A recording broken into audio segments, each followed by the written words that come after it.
Migrants will be restricted from receiving asylum at our southern border unless they seek it after entering through an established lawful process.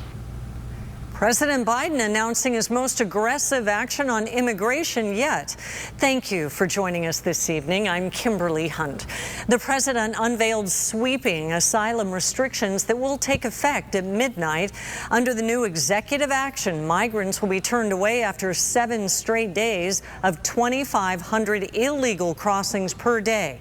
That limit would be lifted when there have been 14 days in a row of fewer than 1,500 apprehensions. There are some exceptions, including unaccompanied children. San Diego is the nation's immigration hotspot with 130,000 illegal crossings every month, most claiming asylum. ABC 10 News senior investigative reporter Jim Avila looks at what President Biden's move will mean for asylum seekers here. This is where immigrants who cross the border illegally near San Diego get their first taste of a new life, the trolley and bus stop in San Isidro. It's where the Border Patrol drops them after processing. And from here, they are off to all parts of the country. Carolina Norte, Atlanta, San Francisco. Nearly all of them claim asylum. Asilo? de Honduras. Asilo aquí? Aquí, de Colombia. Asilo aquí? Okay. I think 90% of them are here for asylum. Starting tonight, that claim of asylum, specifically that the immigrant is in danger of persecution because of race, religion, nationality, or political affiliation, becomes harder to make.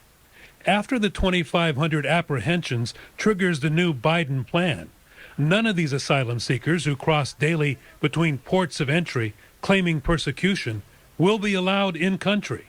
A radical change. Supposedly, they're supposed to close it off for any new people attempting to seek asylum, which they're legally allowed to. Asylum itself, used properly, is a right in this country, right?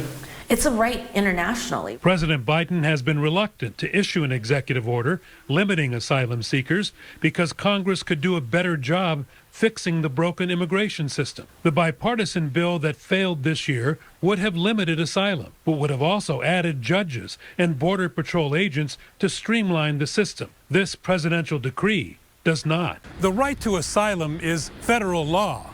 Whether you cross illegally or not, over a border fence or through the river or in the middle of the desert. That's why President Biden's executive order is in such legal jeopardy. President Trump tried it in 2018 and the federal court struck it down.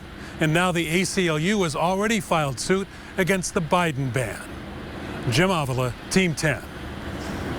President Biden's executive action drawing mixed reaction from San Diego lawmakers. Republican Congressman Darrell Issa told us it's too little too late.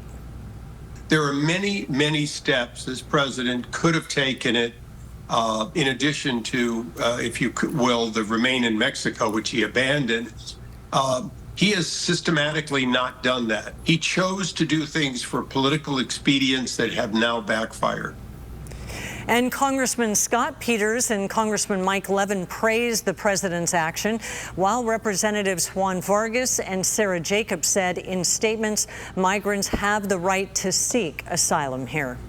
Very disappointing that as the United States, right, one of the biggest country in the world, this is the way we treat people, people that are coming to our communities seeking safety.